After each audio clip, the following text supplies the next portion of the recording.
Jazakumullahu khairan atas sambutannya. Marilah kita menuju acara inti, yaitu kajian yang akan diisi oleh Ustadz Haji Dr. Andes Lasmono MPA. Kepada beliau hafizahullah ta'ala kami persilahkan. Assalamualaikum warahmatullahi wabarakatuh. Innal hamdalillah nahmaduhu wa nasta'inuhu wa nastaghfiruh wa na'udzu billahi min shururi anfusina wa min sayyiati a'malina may yahdihillahu fala mudhillalah wa may yudlil fala hadiyalah. Asyhadu an la ilaha illallah wa asyhadu anna Muhammadar Rasulullah. Allahumma sholli ala Muhammad amma ba'du. Puji syukur kita panjatkan kehadirat Allah Subhanahu wa taala yang telah memberikan kita nikmat serba banyak, di antaranya nikmat sehat, sehingga kita bisa berkumpul di sini, sehingga kita bisa datang ke majelis ilmi ini, yaitu di Pondok Pesantren Kiai Haji Mas Mansur. Kita bisa berkumpul di sini di Masjid Jami Al-Jami yang artinya menghibur. Kita bersyukur untuk itu. Semoga kita selalu ditambahkan ilmu. Sholawat dan salam kita mohonkan kepada Allah Subhanahu wa taala agar tercurahkan kepada junjungan kita Nabi besar Muhammad sallallahu alaihi wasallam beserta keluarganya, beserta sahabatnya, dan juga kita sebagai umatnya, juga para pengikutnya hingga akhir zaman nanti. Amin ya rabbal alamin. Bapak-bapak, ibu-ibu, dan anak-anakku yang saya banggakan, semoga kumpul kita di sini ini kita bisa bertambah ilmu kita. Kita diberikan rezeki yang berlimpah, diberikan kesehatan, dan semoga langkah-langkah kita dari rumah tadi ke sini dihapuskan dosa-dosa dan diberikan ridho dan barokahnya Allah Subhanahu wa taala. Amin ya rabbal alamin. Tema kajian kali ini adalah fikih Ramadan. Artinya fikih puasa di bulan Ramadan. Jamaah, hidup itu indah, hidup itu nyaman. Kalau apa? Kalau kita selalu mengikuti aturan yang ada. Kita ikuti aturan yang ada. Aturan di dunia, misalnya kalau kita berkendaraan motor, maka kita lengkapi STNK-nya lengkap, surat SIM-nya lengkap, semua peralatan dan perlengkapan motor juga lengkap. Jadi kalau kita ketemu razia, kita nggak perlu panik, kita nggak perlu takut, nyaman kita, karena kita mengikuti aturan. Dan demikian juga kalau kita ada lampu lalu lintas, lampu merah, jangan melanggar, kita ikuti. Larangannya kita patuhi, jangan dilanggar. Tetapi kalau kita langgar, maka kemungkinan lampu merah kita terobos, maka kita akan menjadi kecelakaan, membahayakan orang lain dan membahayakan diri kita sendiri, paling tidak ditangkap polisi. Jadi hidup itu indah kalau kita mengikuti aturan, kalau kita menghindari larangannya. Demikian juga dengan agama. Agama itu kalau kita ikuti aturannya, maka kita akan hidup dengan bahagia. Jemaah sekalian, ikuti aturan agama, taati peraturan-peraturan agama. Nah, kajian kali ini mari kita simak bagaimana aturan fikih Ramadan itu. Sebentar lagi kita akan memasuki bulan Ramadan, bulan suci yang penuh dengan hikmahnya. Sayang kalau kita lewatkan, kalau kita tidak tahu peraturan-peraturannya. Jadi kita mulai. Yang pertama, definisi dan hukum puasa Ramadan. Kata Ramadan itu berasal dari Romado.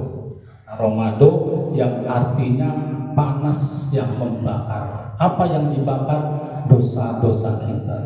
Insya Allah kalau puasa kita benar, ibadah kita yang kita lakukan di bulan Ramadan itu benar, maka dosa-dosa kita akan hapus, dibakar oleh bulan Ramadan itu. Nah, jamaah,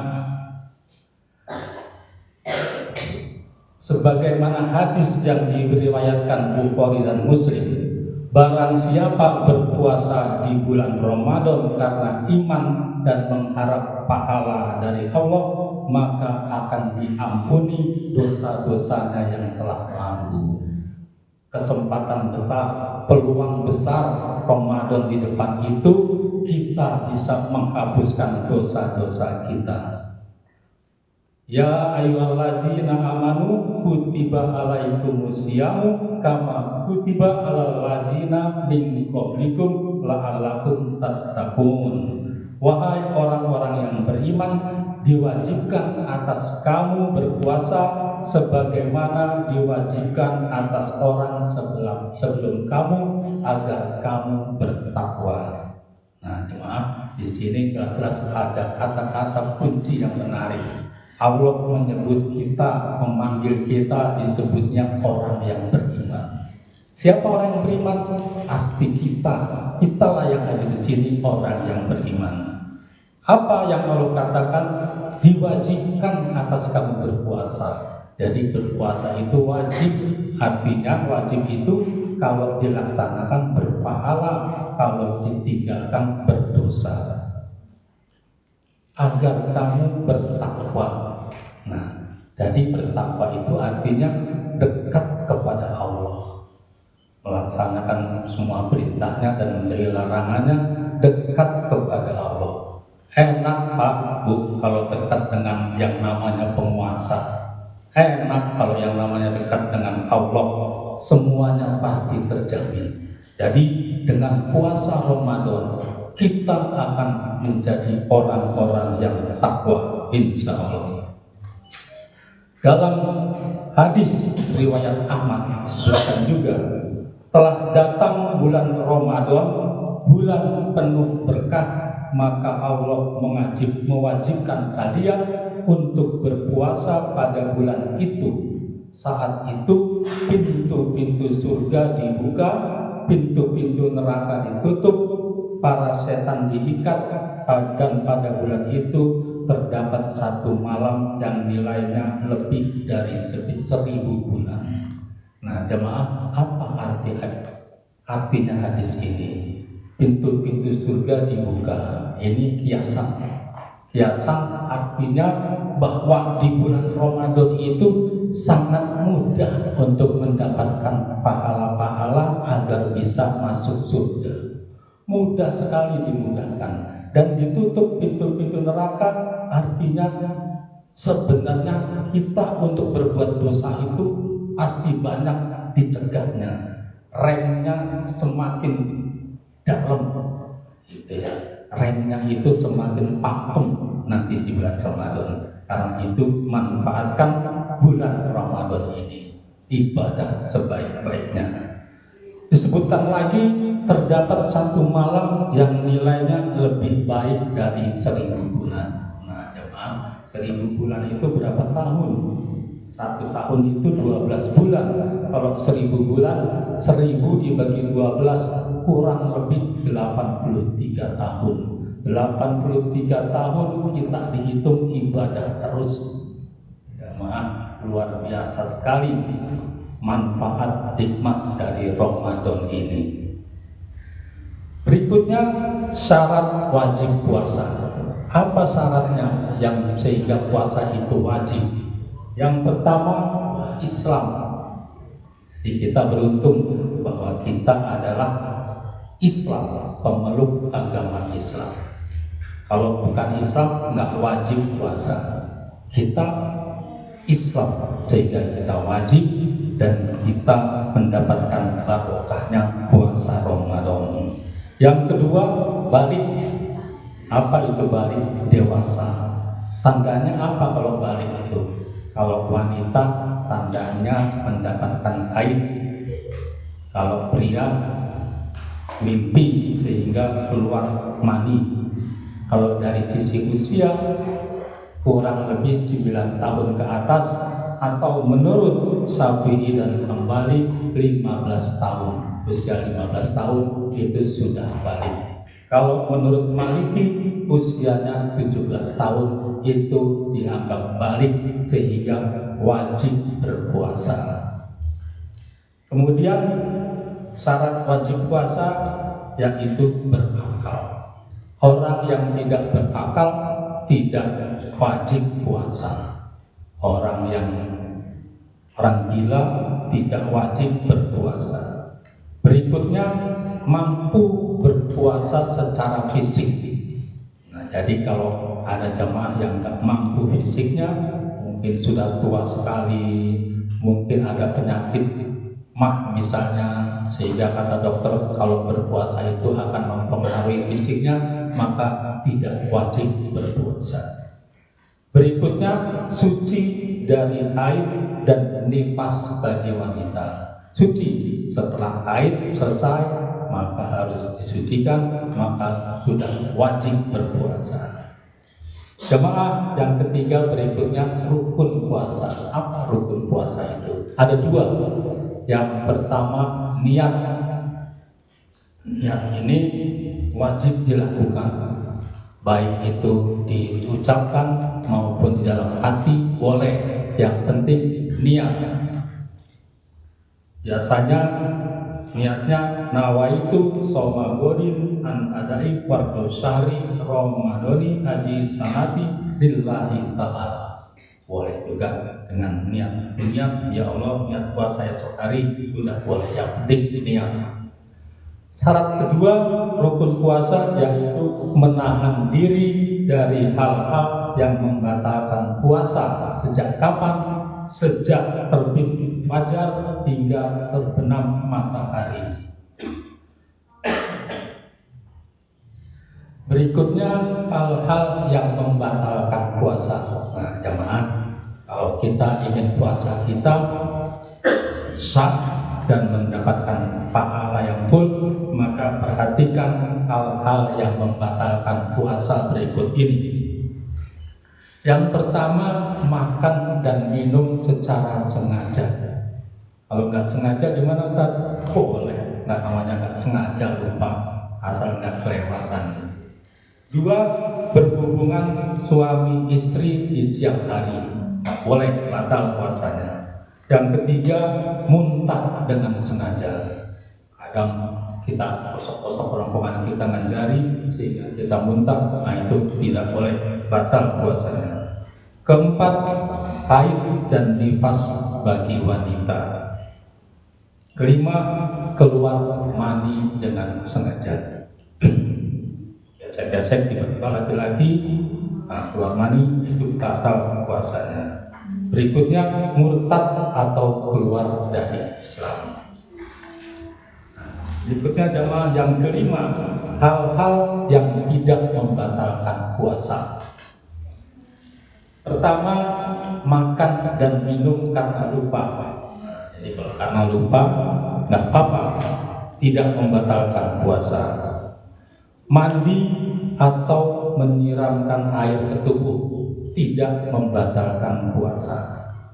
Berkumur dan menggosok gigi selama tidak berlebihan untuk menjaga kebersihan dan kesehatan, nggak masalah, tidak membatalkan puasa.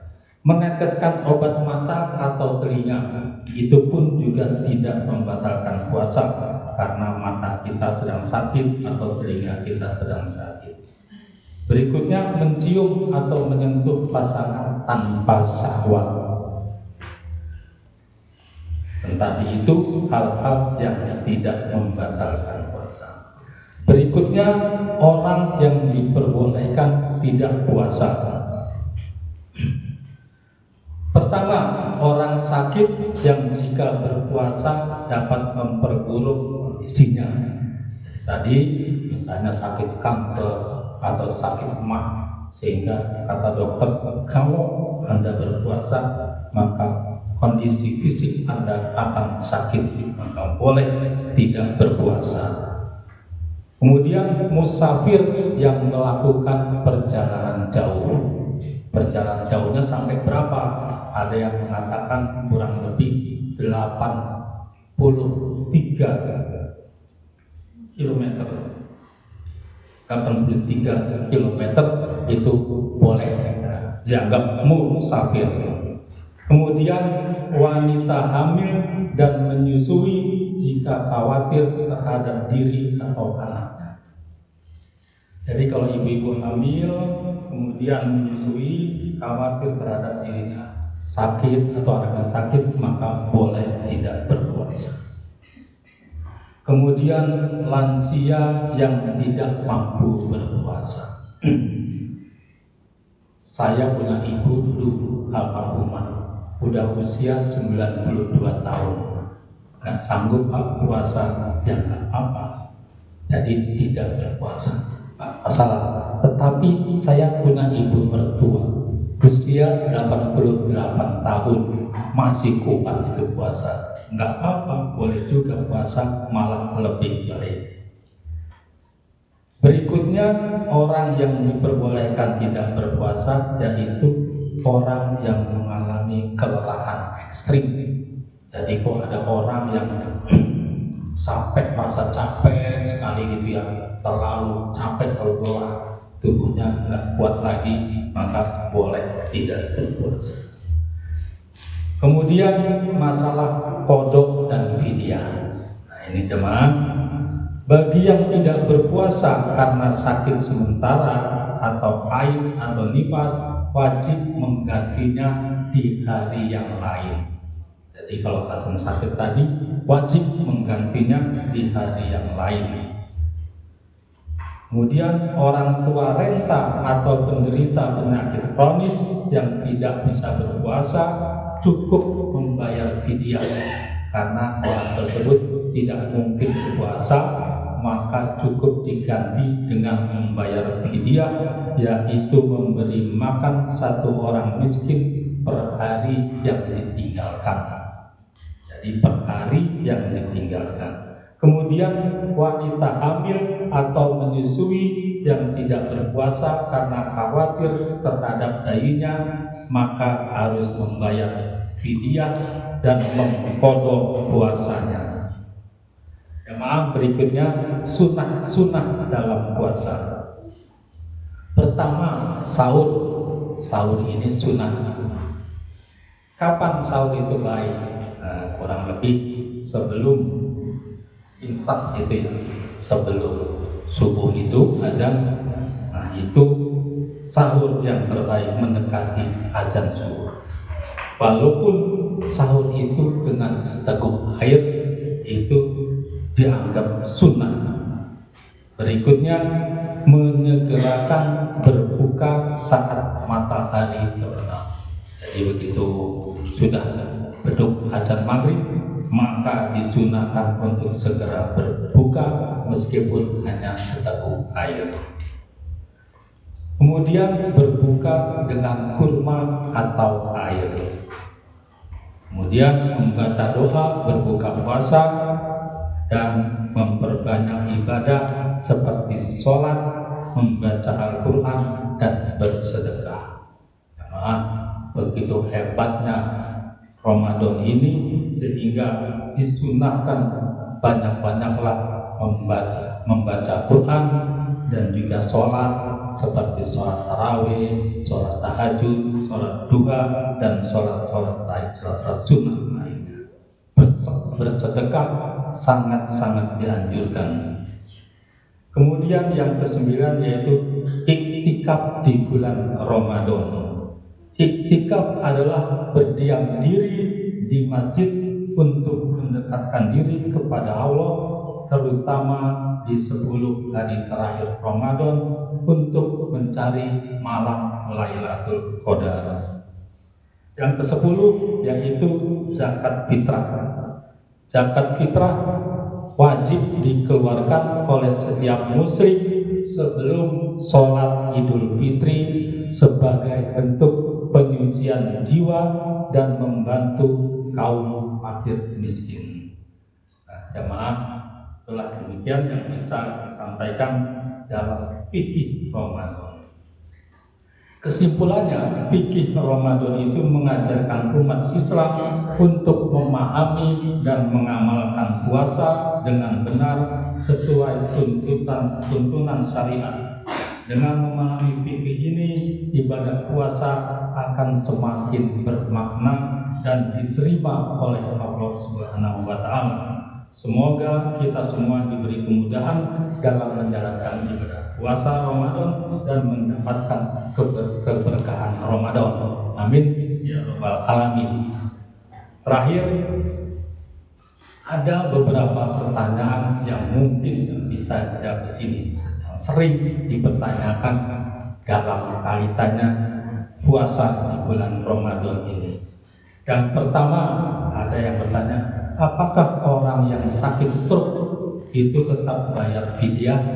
Jawabannya iya, tetap bayar fidyah sebanyak hari yang dia tidak berpuasa.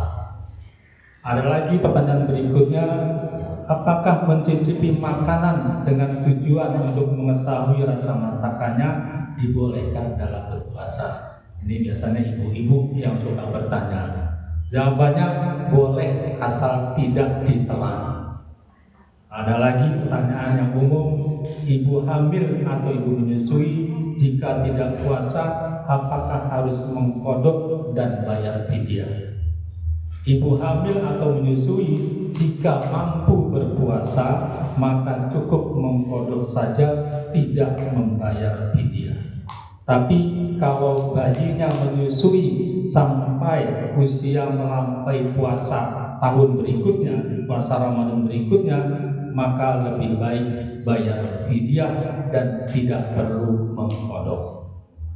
Pertanyaan umum lainnya, apakah fidyah bisa berupa uang tunai? Bisa, asalkan uang tersebut dibelikan makanan berupa nasi dan lauk yang kemudian diberikan kepada fakir miskin. Demikian Bapak Ibu dan anak-anakku sekalian, semoga bermanfaat. Mohon maaf atas kekurangannya. Terima kasih. Mari kita tutup dengan doa. Alhamdulillah, Allahumma sholli ala Muhammad. Ya Allah, kami berkumpul di sini untuk meraih ridho-Mu. Berilah kami ilmu agar kami senantiasa mampu melakukan semua perintah Engkau dan menjauhi semua larangan-Mu. Ya Allah, jadikanlah kami keluarga yang harmonis, istri yang soleha, suami yang alim, anak yang soleh-soleha, senantiasa berbakti kepada kedua orang tua.